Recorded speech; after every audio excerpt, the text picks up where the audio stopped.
Hello tout le monde, c'est Thomas de la chaîne Wrestling Kingdom, j'espère que vous allez bien. Aujourd'hui on se retrouve pour la review du show JCW Josh Barnett Bloodsport 7 qui a eu lieu le 22 octobre. Le premier match était un match entre les deux plus petits gabarits du tournoi qui opposaient donc Yuya contre Starboy Charlie. Juste petit aparté, dans cette review il n'y aura pas de screenshot parce que j'ai regardé ce show pas à la télé, pas via mon PC, donc voilà, si vous voyez pas de screenshot, ne soyez pas étonnés. Bref, je reviens au match. C'était un match donc qui opposait Yuya contre Starboy Charlie. Le match a été assez court car il a duré 3 minutes 42. La fin, ça s'est déroulé par Yuya qui a fait une clé de bras à Charlie, qui a voulu s'en tirer, mais au final, Yuya lui a donné un coup de pied puis un PK. Et au final, KO technique, l'arbitre a arrêté le combat. Match que je trouvais un peu trop court, si je peux dire, parce que je commence à rentrer dedans et le match s'est coupé à ce moment-là, disons. Donc j'ai pas pu trop rentrer dedans, donc un peu déçu de ce match de l'opener, mais bon, les autres matchs, hmm, vous verrez, mais ils ont tenu leur promesse. Le prochain match était un match féminin qui opposait Zeda Cheng contre Kazetti. Kazetti était une catcheuse que, je vous avoue, j'ai peu vu catcher. Donc on peut dire que c'était une découverte. Zeda Cheng est une catcheuse que j'ai tout le temps appréciée depuis le maillon classique. Et je trouve qu'elle s'est sacrément améliorée. Et qu'elle peut être clairement une des futurs chronos du catch indie féminin parce qu'elle est excellente en tant que catcheuse. Le match a été très technique, j'ai vraiment beaucoup apprécié le match. Kazetti, je pense que je vais suivre ce qu'elle fait parce que elle m'a beaucoup impressionné, malgré que c'est elle qui est perdue. Car oui, j'ai oublié de vous le dire, le match, il a duré 7 minutes 07, 7 minutes de pur bon catch. Le match terminé par Zeda Cheng qui a fait un crucifix à Kazechi, qu'elle ne pouvait pas se dégager, donc elle a tapé. Non, franchement, c'était 7 minutes de pur bonheur, j'ai pas eu le temps de passer. C'était du bon match technique. Franchement, rien à dire sur le match. J'ai vraiment adoré ces 7 minutes de match.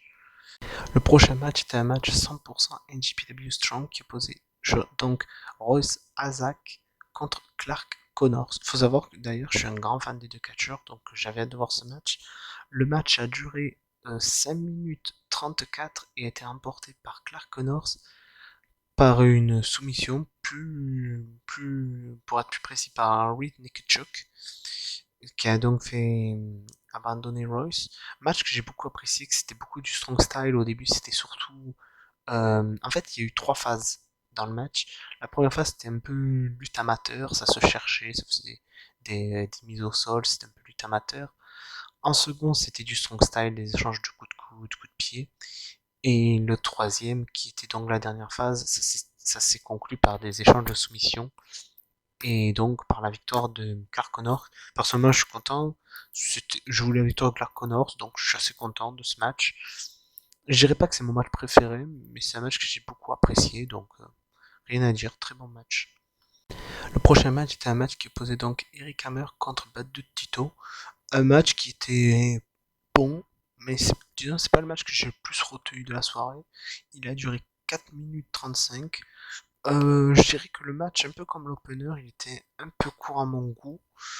En fait, ça a commencé de suite entre les deux. Je veux dire, il n'y a pas eu de round d'observation, je dirais.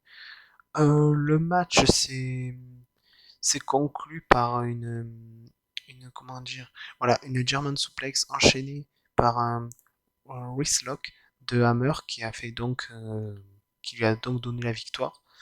Match bon, mais je veux dire, sans plus. Bon match, mais sans plus. Le prochain match est le second match féminin de la soirée et également mon second match favori de la soirée, qui opposait Marina Shafir pour ses débuts à la JCW contre Masha Slamovic. Un match que j'ai vraiment adoré car les deux catcheuses pendant le match, on ne pouvait pas savoir qui allait remporter le match. Le match était très serré. Il y a eu 10 soumissions, du striking, il y a eu de tout, mais vraiment de tout dans ce match. J'ai beaucoup apprécié. Marina, c'était donc son premier début, disons, officiel hors WWE et franchement, elle m'a impressionné et je suis sûr que qu'une grosse compagnie va la signer. Ou alors j'aimerais beaucoup la voir du côté de Stardom, elle pourrait donner des trucs incroyables face à des Syuri, Momo Watanabe ou autres, mais franchement, un monstre. Bon, Masha, rien à dire, hein. Dans chaque review que je dis, j'apprends à la découvrir un petit peu plus. Et elle ne met pas de plus en plus, donc rien à dire. Petite mention spéciale pour Marina Shafir, que j'ai été étonné. Elle est rentrée avec une musique française qui était Je ne regrette rien de Edith Piaf. Pour certains, ça va paraître un peu vieillot, mais je trouvais que son entrée avec la musique d'Edith Piaf, ça y allait bien. Donc voilà. Sinon, pour revenir au match, ouais, très très bon match qui s'est fini par la victoire de Marina Shafir avec un triangle. Après le match, il y a une autre ancienne de WWE, Zeda Cheng, qui est arrivée sur le ring pour défier Shafir. Mais voilà, en gros, où en gros elle fait comprendre, ouais, on a eu les mêmes coachs, nanana. Bref, petit blabla. À mon avis, ça va conduire à un futur affrontement entre les deux dans un futur show d'AJW. D'ailleurs, j'ai hâte de voir. Mais ouais, vraiment, j'ai hâte de voir le futur de Marina Shafir qui promet d'être prometteur dans le circuit indie. Nous avons enchaîné par un match entre deux big men que j'adore, qui opposait donc Calvin Tankman contre JL Grados.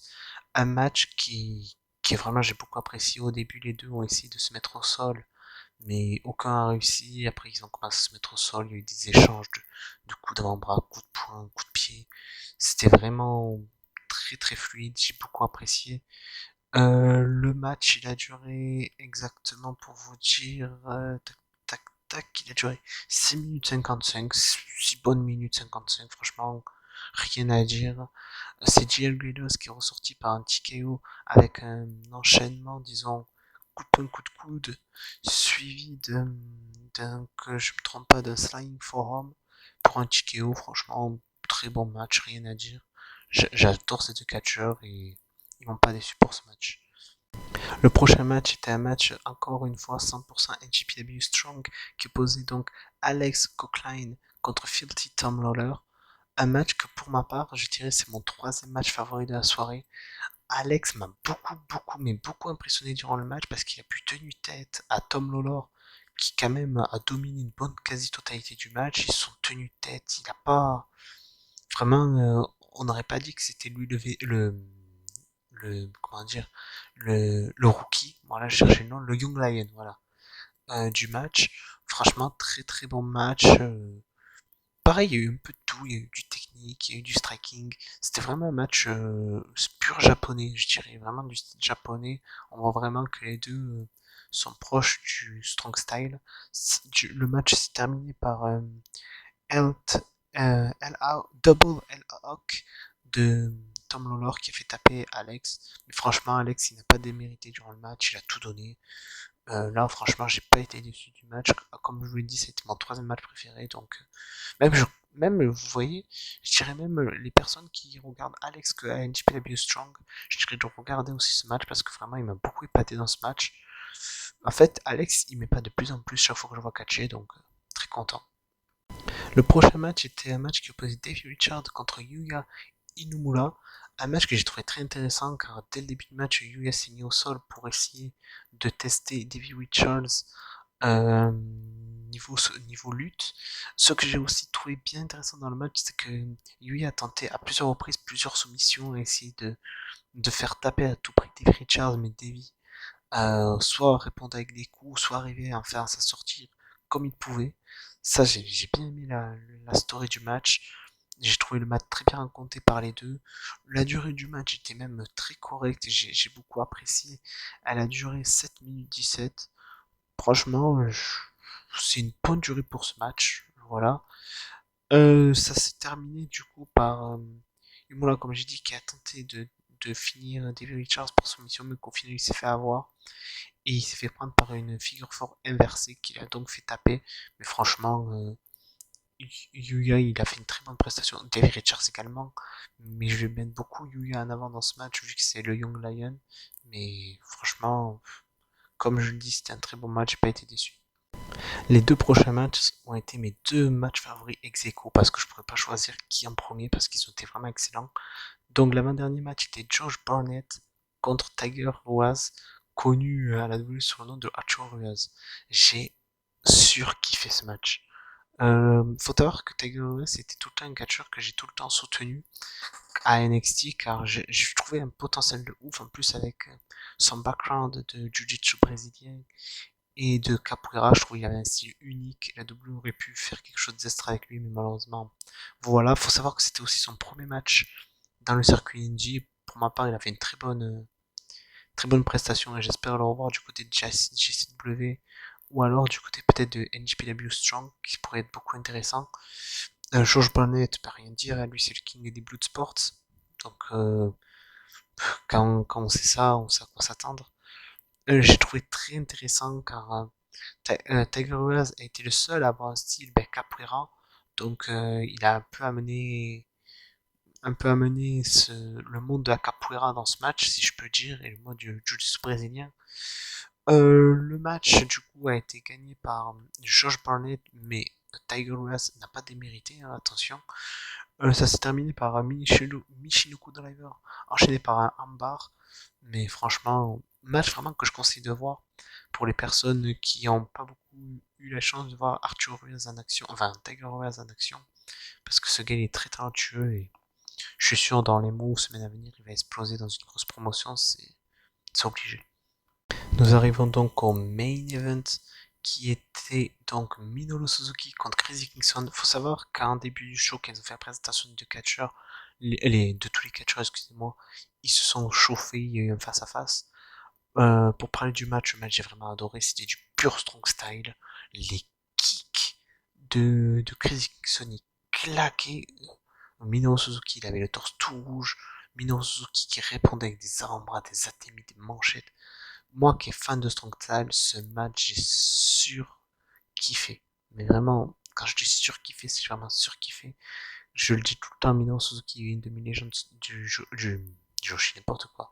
Du Pulo favori. Et Crazy Kingston est pour moi un de mes catcheurs favoris. Et là, il a prouvé dans le match, c'était ouf. Le match s'est terminé par un single leg Bronson Crab de Minoru Suzuki qui fait taper Crazy Kingston. Franchement, pour le dernier match JCW de Minoru Suzuki pour sa tournée aux États-Unis, j'ai surkiffé et j'ai hâte de voir sa prochaine tournée et des futurs adversaires que Minoru aura à la JCW. Mais j'ai surkiffé. J'aimerais bien Minoru contre Davey Richards ou un Minoru contre Tiger Woods ou un Minoru comme Tom Lawler, Minoru, je sais pas moi, Kratos. Il y a tellement de possibilités, mais bordel, qu'est-ce que j'ai aimé ce match. Nous arrivons donc à la fin de la vidéo. Pour faire un résumé du show, j'ai vraiment surkiffé le show. Bon, les Blue Sports, ça m'a jamais déçu. J'ai tout le temps été content. Mais là, les deux derniers matchs et les matchs féminins, mais et le match Calvin Togman Jalen Gredos, c'est vraiment des pépites quoi. C'était vraiment des matchs de ouf. Je me suis rendu compte juste après que je n'avais pas dit la durée des deux derniers matchs, donc je vais rectifier ça tout de suite. Le Josh Barnett contre Tiger Woods a duré 9 minutes et le main event a duré 15 minutes 22. Mais franchement, j'ai pas vu le temps passer, c'était vraiment superbe. Je conseille d'ailleurs aux gens qui n'ont jamais vu un Blue Sports de regarder ce Blue Sport là parce qu'il était très très bon. Moi, pour vous dire, j'ai mon premier Blue Sport que j'ai vu, c'était euh, je crois le troisième ou quatrième juste avant celui-là. Mais j'ai tout le temps aimé.